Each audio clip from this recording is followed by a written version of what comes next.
بسم اللہ الرحمن الرحیم۔ السلام علیکم اسٹوڈنٹس۔ آج کی اس ویڈیو میں ہم ڈسکس کریں گے کہ تعلیمی نفسیات کیا ہے،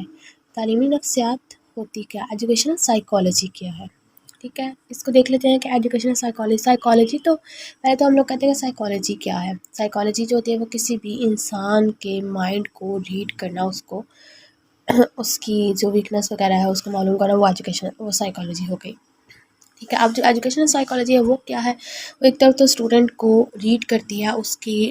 جو ویکنیس ہے، ایبیلیٹیز ہیں، ان سب کو معلوم کرنے کے لیے اس کا اسٹوڈنٹ کا مطالعہ کرتی ہے، اس کو آبزرو کرتی ہے۔ اور ایک اور وہ کام کرتی ہے کہ جو ایجوکیشن اور لرننگ ہے اس میں ایسی ٹیکنیکس اور ٹولز ڈسکور کرتی ہے جس کی وجہ سے اسٹوڈنٹ جو ہے وہ اپنے لیسن کو اچھے سے انجوائے کرے، اس میں بور نہ ہو اور پورا فائدہ اٹھائے اپنی تعلیم سے۔ دیکھتے ہیں کہ جو یہ میں نے اپنے پہلی ویڈیو میں بھی آپ کو بتایا تھا کہ یہ تعلیمی نفسیات جو ایجوکیشن سائیکالوجی یہ نیو ابھی آئی ہے، ابھی یہ ترقی کر رہی ہے آہستہ آہستہ۔ جو ڈیولپڈ کنٹریز ہیں ان لوگوں نے اس ایجوکیشن سائیکالوجی میں بہت ہی زیادہ ترقی کی ہے، لیکن پاکستان میں یہ جو چیز ہے یہ تقریباً 18th اور 19th سینچری میں جب انڈسٹریل ریولیوشن پیک پہ تھا تب تعلیم کے جو مسائل تھے وہ بھی ساتھ ساتھ انکریز ہو رہے تھے۔ اس وجہ سے پھر آہستہ آہستہ جو ٹیچرز تھے ان لوگوں نے اس چیز کو کور کرنے کی کوشش کی، تمام جو پرابلمس وغیرہ تھی اسٹوڈنٹس کی۔ اب اسٹوڈنٹس کو کس طرح کی پرابلم پیش آ رہی تھی، ان کو ایموشنل اور سائیکولوجیکل جو پرابلمس تھی وہ ٹیچر سب ظاہر ہے ان کو اتنا علم نہیں ہے سائیکالوجی کا، وہ اپنے سبجیکٹ کے ٹیچرز ہوتے ہیں، اور جو ایڈمنسٹریٹر ہیں وہاں پہ اسکول میں ان کو بھی اتنا علم نہیں تھا،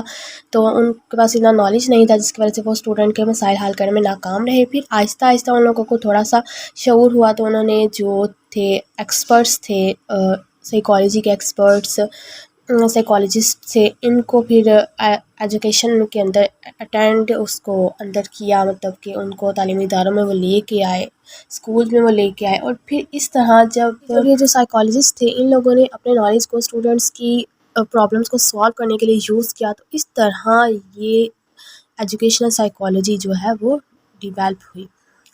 ایسے ہی نہیں آگے جہاں ہم لوگوں نے جب سائیکالوجی کو ایجوکیشن کے اوپر اس کو اپلائی کیا، then we will find the educational psychology.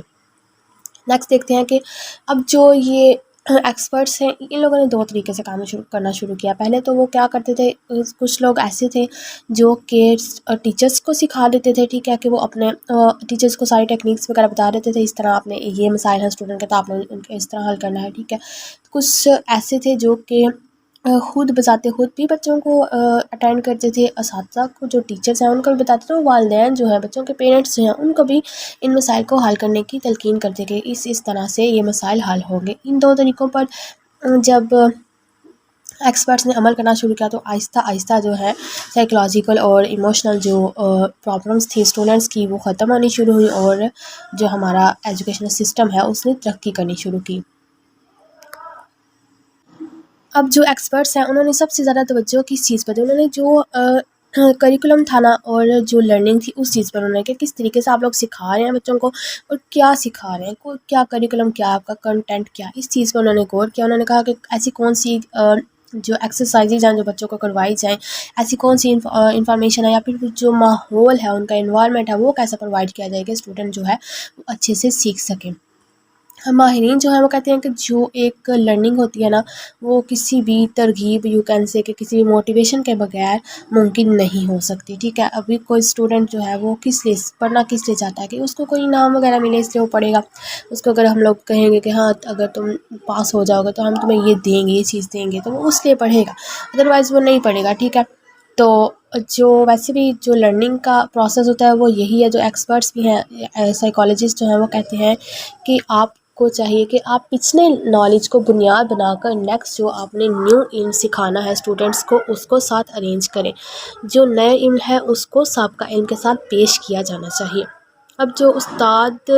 ہیں وہ بھی ایک بہت ہی زیادہ ترغیب کا کردار ادا کرنا، مطلب موٹیویشن کا کردار ادا کرنا، کیونکہ جو ٹیچرس ہیں انہوں نے ہی اسٹوڈنٹ کو بتانا ہے کہ ہاں اگر آپ یہ کریں گے تو آپ کو یہ فائدہ ہوگا، ادروائز اسٹوڈنٹ کو کسی بھی چیز کا علم نہیں ہوتا۔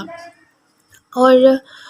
جو ایکسپرٹس ہیں نا انہوں نے بتایا ہے کہ اب لازمی نہیں ہے کہ ہر بچہ ایک ہی پوائنٹ پہ ایک ہی سبق کو یاد کر لے، نہیں ایسا نہیں ہے۔ ایکسپرٹس نے نا جو بچے ہیں یا اور جو نوجوان کہہ لیں کہ